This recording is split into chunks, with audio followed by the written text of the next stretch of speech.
खैरपुर में अरबन रुपए की लागत से तमीर थियल सिविल अस्पताल इंतजामी लापरवाही और बेजानी सबब गरीब मिसकीन माण्हुनि लाइ बेलाभ बणियल आहे। सेहत खाते पारां हर साल करोड़ों रुपया बजट मिलण बावजूद खैरपुर के 8 तालुकनि खां इलाज लाइ सिविल अस्पताल ईंदड़ मरीज बेहतर इलाज न हुअण ऐं मुफ्त दवाऊं न मिलण जूं मुसलसल शिकायतूं कंदा रहिया। खैरपुर के सियासी समाजी माण्हुनि ऐं सान्यामंदनि पारां धरती टीवी सां ॻाल्हाईंदे चयो त बेसिकली सिविल हॉस्पिटल को जो है अरबों रुपए के प्रोजेक्ट्स दिए गए हैं। यहाँ पर बहुत अच्छी मशीनरीज भी हैं, लेकिन उसको जो है यूज नहीं किया जा रहा। मेडिसिन अवेलेबल हैं लेकिन गरीबों को दी नहीं जा रही।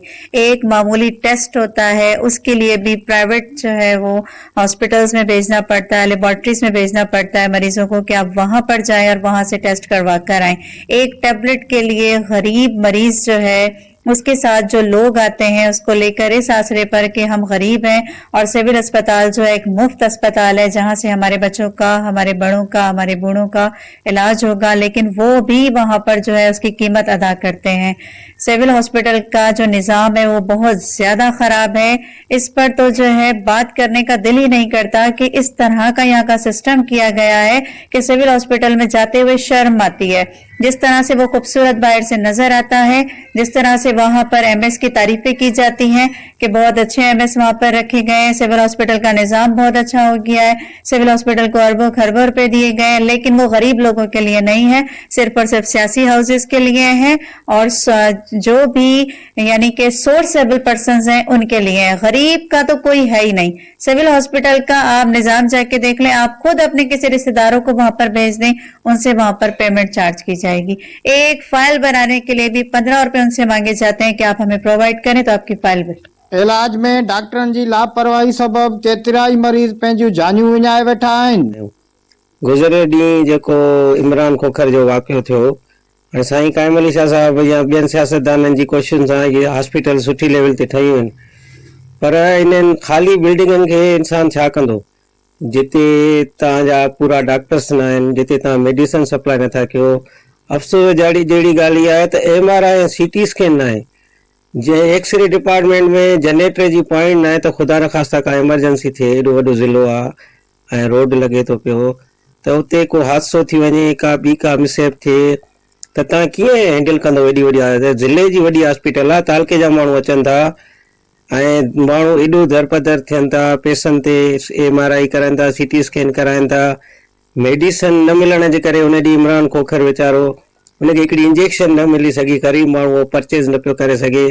असां वधि में वधि कोशिशि कईसीं, असांखे चयो वियो त उनखे इंजेक्शन ॾिनी वई आहे, पर जॾहिं उन्हनि सां मुलाक़ात थी उन्हनि जी जनाज़े नमाज़ में या उन्हनि सां, त उन्हनि ॿुधायो असांखे इंजेक्शन न मिली ऐं असां पंहिंजा प्राइवेट चंदो करे वठी अञा पहुतासीं त उन खां पहिरियों ई असांजो पेशेंट एक्सपायर थी वियो दवा न मिलण जे करे। ऐं माण्हू हिकु ॿिए मुल्क में हिकु जानवर मरंदो आहे उनजी बि क़दुरु हूंदी आहे, हिते इंसान मरनि था। सो महिरबानी करे ख़ुदा तव्हां उन्हनि ते तवजा ॾियो, हॉस्पिटल खे बहितर कयो, दवा जी सप्लाई जी बजट ॾियो ऐं ग़रीब मरीज़नि लाइ ख़ासि करे महिरबानी करे उन्हनि जो ख्यालु कयो। त हिन में कोई शक न आहे त काफ़ी सालनि खां सिविल अस्पताल खैरपुर करोड़नि बल्कि अरबन रुपयनि जी लागत सां वॾियूं वॾियूं बिल्डिंगूं, वॾियूं वॾियूं मशीनरियूं उते मौजूदु आहिनि, ठही रास्ती आहे, पर उन जे बावजूद बि आम माण्हुनि खे ख़ासि करे ग़रीब माण्हुनि खे का बि क़िस्म जो हिन मां फ़ाइदो कोन्हे।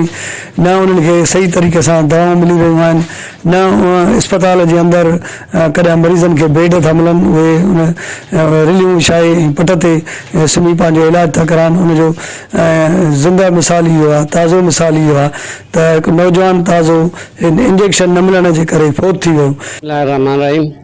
इन मामले ते इहो ई चवंदुसि त जेको ग़रीब मरीज़ तड़पनि था उन्हनि खे दवाऊं नथियूं मिलनि या जेका सरकारी अस्पताल में ख़्यालदारी नथी थिए, इन जो सभ खां पहिरियों वॾो जेको सबबु आहे उहे आहिनि प्राइवेट सेंटर। डॉक्टर पंहिंजे प्राइवेट सेंटरनि खे हलाइण लाइ, पंहिंजी कमाई जे लाइ, पंहिंजो अकाउंट ठाहिण जे लाइ उहे मरीज़नि जो ख़्यालु नथा कनि ऐं जेके सरकारी दवाऊं थियूं अचनि, सरकार तरफ़ां मिलनि थियूं या जेका बजट आहे उहा बि सॼी हेॾे खुर्द बुर्द जो शिकार थी थिए। इन जे करे सॼो कुझु थिए थो, मरीज़ असांजा तड़पंदा। ज़बरदस्त असांजी सिविल अस्पताल ठहियल आहे पर उनजी पूरी बजट खुर्द बुर्द जो शिकार आहे। खैरपुर जे सियासी समाजी अॻवाननि सानामंदनि जो चवणु आहे त सिविल अस्पताल खैरपुर जी ख़ूबसूरत इमारत में ग़रीब मरीज़नि सां थींदड़ वेधनि ख़तम कई वञे ऐं खेनि सिहत जूं समूरियूं सहूलियतूं फराहम कयूं कयूं वञनि त जीअं सेहतयाब थी वापसि पंहिंजे घरनि ॾांहुं रवाना थी सघनि। कैमरामैन आफ़ताब अली सां गॾु अली अकबर, धरती टीवी न्यूज़, खैरपुर।